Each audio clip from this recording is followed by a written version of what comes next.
Today is a short and sweet video just for day 3 of our daily text scripture challenge.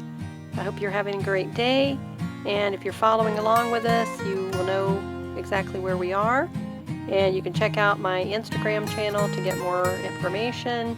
Check out the description below. Hope you'll subscribe to the channel if you want to continue to follow along on this monthly challenge for February, and we're going to be also incorporating some crafting in throughout the week.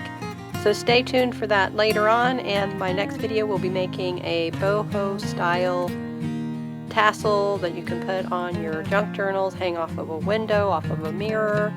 So many fun ways to use it. Put it on a package for gift wrapping. So just hope you will enjoy crafting with me here on my channel at Markets of Sunshine.